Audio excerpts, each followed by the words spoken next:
what I take out of this is everyone on this stage agrees that Bitcoin is a store of value. Mark owns Bitcoin. Everyone else up here owns Bitcoin. Everyone agrees that it's a store of value.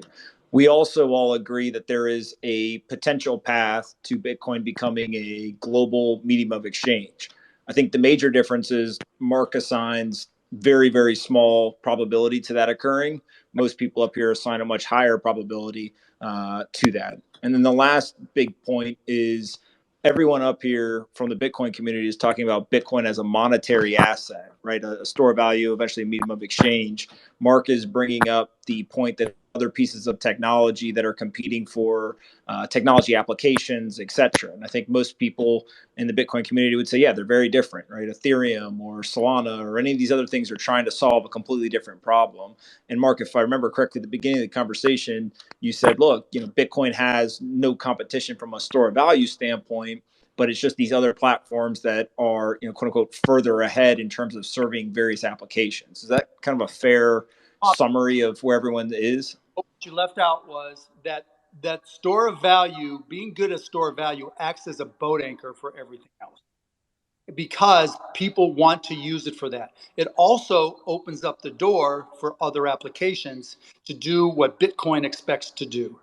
Because there, again, I'll use Axie Infinity. And look, there's lots of things right and lots of things wrong about what they're doing in the Philippines as an example, right? But the people in Philippines aren't clamoring for Bitcoin. They're clamoring for SLP, right? And they're clamoring to get sponsors to play Axie Infinity because that's the organic currency that they can earn. And that currency, isn't necessarily a currency, but it can be distributed organically because they actually create it themselves. So the point being, you're going to be competing with a lot of other platforms for a lot of different applications. Now let's take it one step further. Let's just say, all the things that have happened with fintech get disintermediated by DeFi. All the things that we've seen with smart contracts, with NFTs, get applied to any number of other applications so that there are 2 or 3 competing other platforms that people are using and buying those tokens for because they need to use those applications.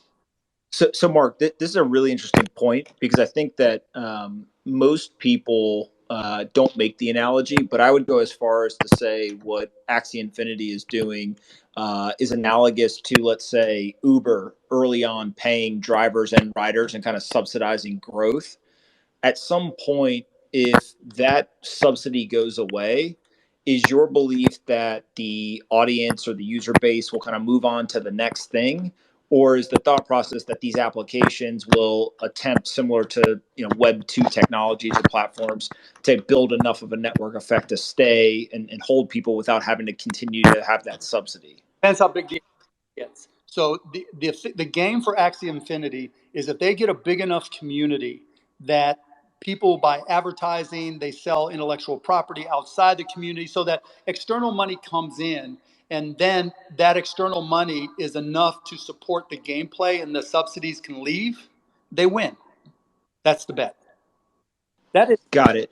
And so I guess the big question is, if you think of the Bitcoin network, mining obviously is a subsidy to some degree to get people to come onto the network from a mining standpoint. Really what El Salvador is doing is with the state-backed fund, they're creating a subsidy as well to get Bitcoin into people's hands. Your point, I think, is just, hey, how much do they actually need via either mining it or buying it in the market to seed into their economy in order to actually get the network effect where then the government can kind of take their foot off the gas pedal and the people then now use Bitcoin in the economy without that subsidy? Almost. Because the problem is if you get the network effect, there isn't enough Bitcoin that can be mined within El Salvador. So the perfect scenario in my mind, it's infinitely divisible, though. No, that's not the issue. Of course, it's infinitely divisible. All cryptocurrencies are at least 18 decimals divisible. So that's not the issue, right?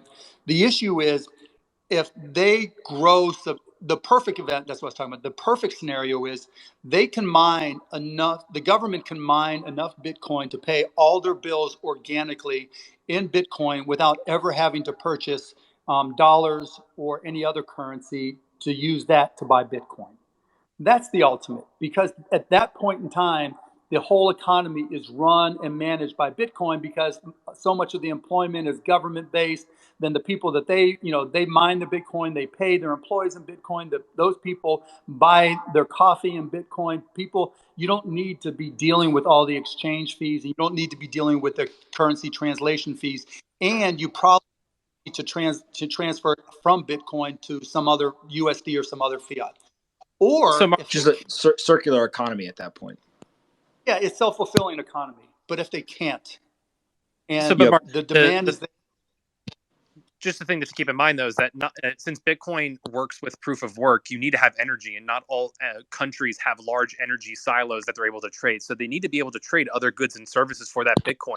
And just because they're not able to generate, if they're energy poor as a country, doesn't invalidate the thesis, since it's not a full circular economy if they're not mining on site. They can trade goods and services for energy that's being produced in Texas, right? No, you can have miners in Texas generate the Bitcoin, and you trade the goods and services to bring that Bitcoin into that economy.